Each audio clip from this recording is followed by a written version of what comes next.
4X Max in today for what's reported as a DPF fault.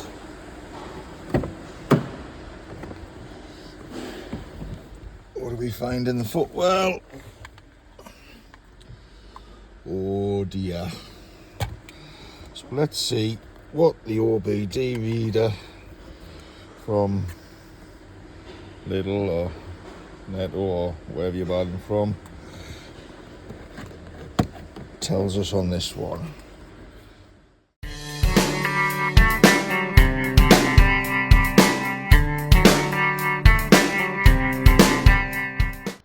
This short video here is just going to show you what do you get when you book a vehicle in for initial diagnostic assessment. It's not just a plug-in code read, there's a bit more to it, just to prove to people where the money is getting spent. Come along on the journey with me. So we'll start the car up. As you can see, we've got an engine light on. Let's see what Mr. OBD2 tells us. Enter the scan. There we go. 2 codes found. Enter. Read codes. 2463, manufacturer control. 246C, manufacturer control, whatever those mean. So it'll pull the codes. What do the codes mean? So we've now got our scan tool plugged in. Let's see what's down here.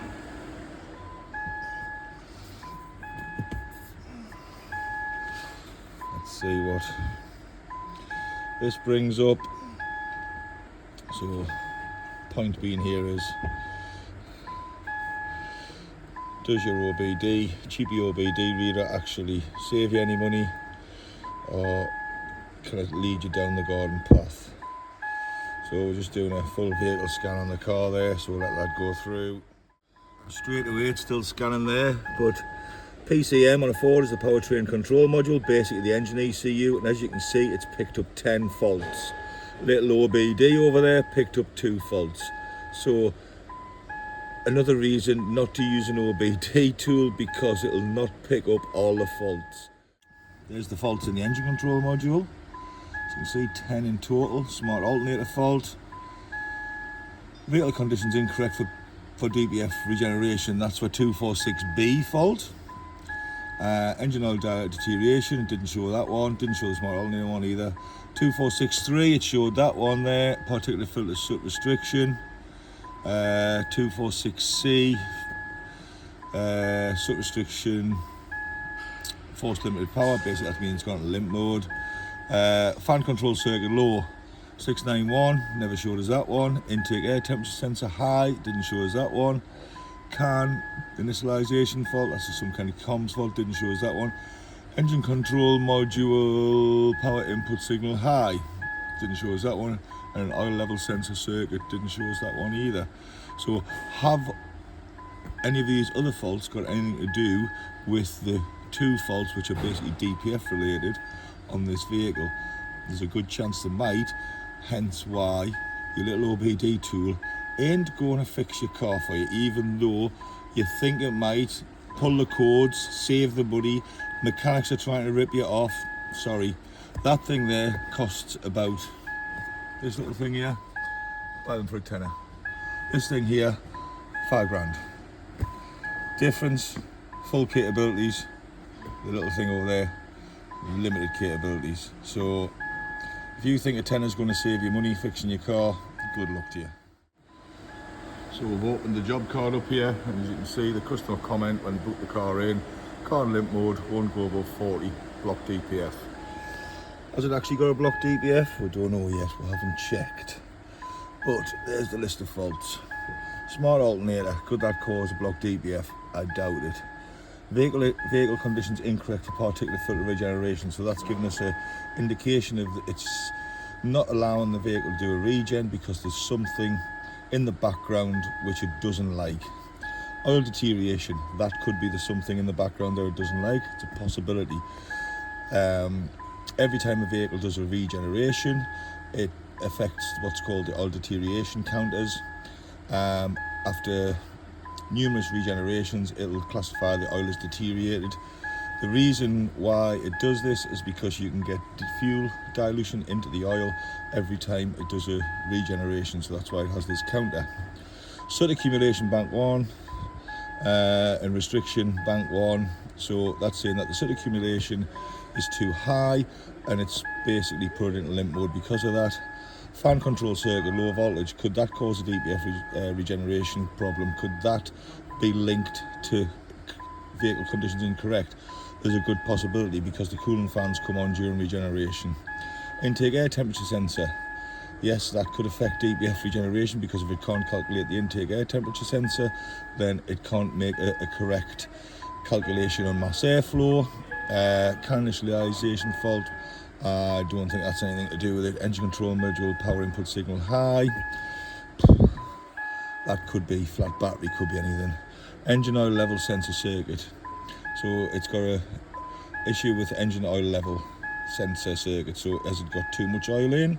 Has it got too little oil in? Could that affect regeneration? Yes, because if it thinks there's something wrong with the engine oil, it ain't going to do a regeneration, so coming back to vehicle's conditions incorrect for particulate filter regeneration. Does the little scanner over there tell us that? No. So let's see if we've actually got a blockage in the DPF, because even though it thinks it's blocked, it may not be blocked. So let's have a look at the data. So we look for search soot accumulation. So we've got 2 soot accumulations calculations for this vehicle. Right, one's at 193 and one's at 184. Basically, we've got an open loop and a closed loop. It's a long-term and a short-term calculation. They're both similar, which would suggest that there possibly is a blockage in this DPF. So we'll look for differential pressure across the DPF. It only gives us a voltage, unfortunately. So it's at half a volt, which is what I'd expect to see on a differential pressure sensor. With the key on engine off, let's start the car up. So that goes to, it's rising 0.6, 0.7 of a volt. So it's actually seeing some increased pressure across the DPF. Why doesn't this? It's not giving us anything. Differential pressure. Yeah, it's just giving us a voltage. So basically, unless you understand what the voltage should be, then you're on a hiding and out. I know that on this vehicle, what I would expect to see with key on engine off is a half a volt or thereabouts, because that's the sensor, that's its reference voltage with no pressure across it at all. So because we can see the voltage rising, we've got to assume there's some pressure there. So next what we'll do is we'll take some pressure readings with a gauge, and we'll actually get some meaningful data from this car. So I've made a note of all the fault codes on the job sheet. We report every single fault code, not just the ones relative to the customer's fault, because we like to keep our customers informed of the condition of the vehicle. So first off, I think what we're going to do is we're going to check this oil. I'm going to dip the oil. It's around about just below the maximum. It looks a bit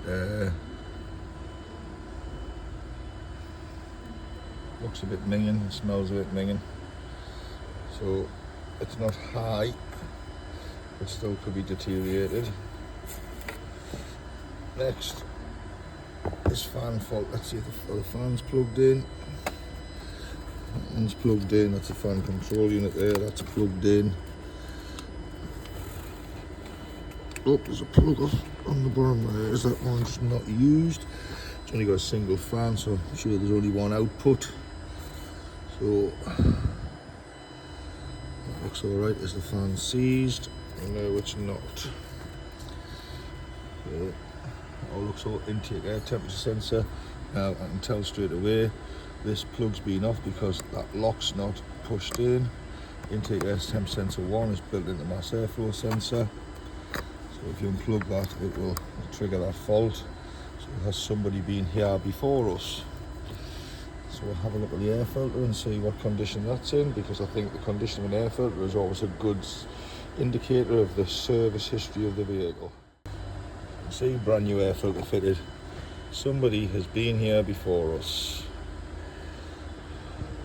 Comline, basically a shit quality air filter. What they haven't done though is actually removed all the debris and shit out of the bottom of the air box, which is a bit of a no-no. What would happen if that got pulled up through the air filter? This trade is full of idiots, or has the bloke done it himself?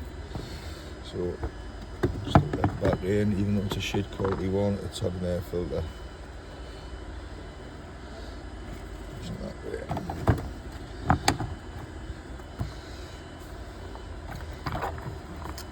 So has somebody been trying to fix this fault? Just tie it up. It's difficult one-handed. And I'm loose.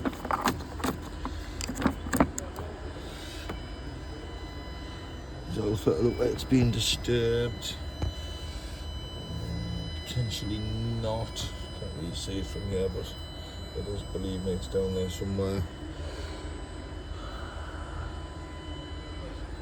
So the air mass fault, the intake air temperature sensor faults could be just the fact that somebody's had that unplugged with the ignition on, or they've put the ignition on while they've had that unplugged. Cooling fan faults, we'll have to test the cooling fans to see if they are working. Engine oil deterioration, so if the oil has been changed, it hasn't been reset. So next thing, we need to find DPF pressure sensor, which on this vehicle I believe is bloody buried, so I'm going to have a look at it. We're under the car now, you can see that's the DPF there. This is the DPF unit here. Doesn't look like it's been tampered with. Doesn't look like it's ever been off. The bolts are all rusted. These are the two pressure pipes which go back to the DPF pressure sensor. So we have the pressure pipe which originates from in front of the DPF, and you're wondering why it's halfway up this unit, because the front part of this unit has got a cat built into it. The back part is the DPF, so that's the pressure in front of the DPF. Then we have the pipe here which comes from the back. Those two pipes go back to the differential pressure sensor, which you can just see up on the bulkhead up there. So when we're going to take our pressure readings, we'll take it from here because it's just easier. What I've noticed as well, it does have a fifth injector, or a fuel vaporizer as Ford calls them, so that can be the cause of the regeneration failure, so we'll check that. So while I've got it up and it's not running, I'm going to take off the pipe to the fuel vaporizer because it's got a fuel supply to it, and we're going to check to see if that is got a restriction in it. Put the pipe off the fuel pipe off the fuel vaporizer, and I've got a mini vac attached, so I'm going to see if we can draw a vacuum on that. We can't pull a full vacuum, but there is a restriction there, which I'm not happy about because there should be no restriction at all. What I've done now is I've disconnected the pressure sensor from the DPF. I've replaced it with a gauge. So we're going to drop the car down, start it up and measure the pressure in front of the DPF. There's our gauge. Start this up.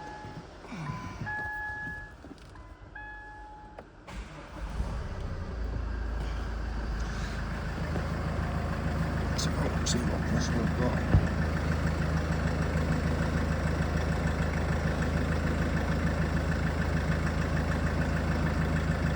Got about 2 psi, which is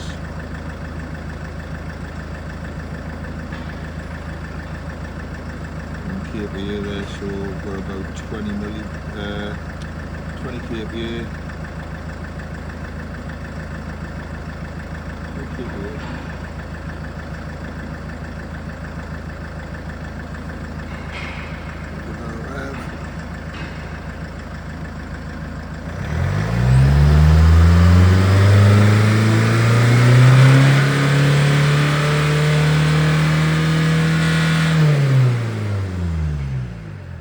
See it goes there to nearly 40 kPa, which is 400 millibar, which is too much.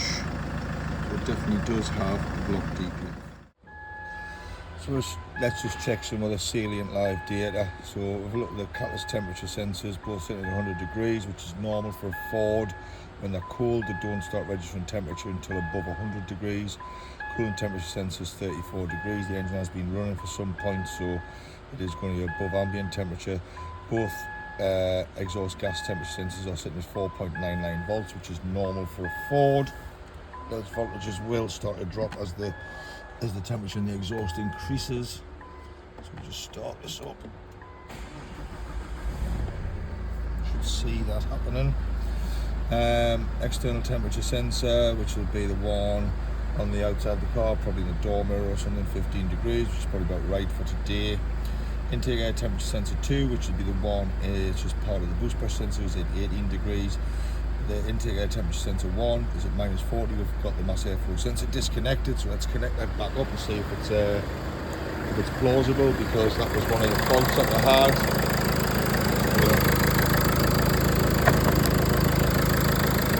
Put that back in there now. 17 degrees, pretty plausible. So these exhaust temp sensors, are they going to start to shift?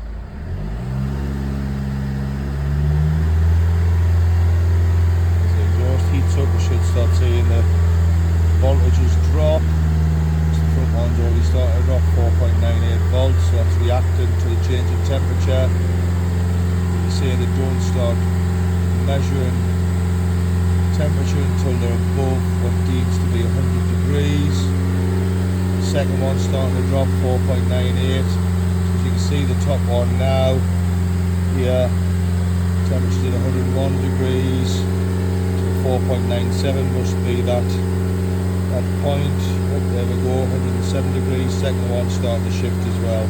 So both temperature sensors obviously appear to be working.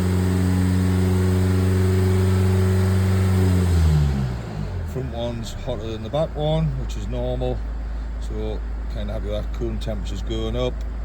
External temperature staying the same. Intake air temperature's gone up because the turbocharger's boosting, so the engine's going to be hotter.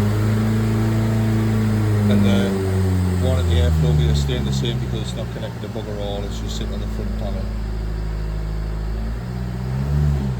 So those temperature sensors are all working. Happy days. Before we go too far, let's see if this fan will actually run. We'll use the power probe, see if we can energise it. Circuit there, the fan run. Yes. Trip the power probe, but it is running. Putting too much current, but it does run. So plug that back in and check to see we've got power and ground to the control module. So 12 volts there.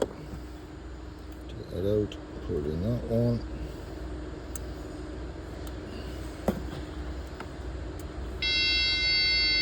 And we've got power and ground, so let's try that one there, see if we've got a blend signal. Turn on. We're in the violet wire now. We've got something there.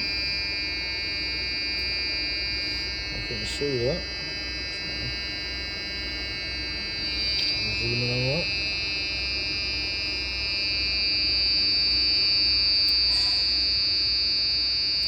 Something going on there. So there's a signal there, so it will tell us the wire's intact. Great bit of kit this actually. Basically, it's like a little tiny oscilloscope.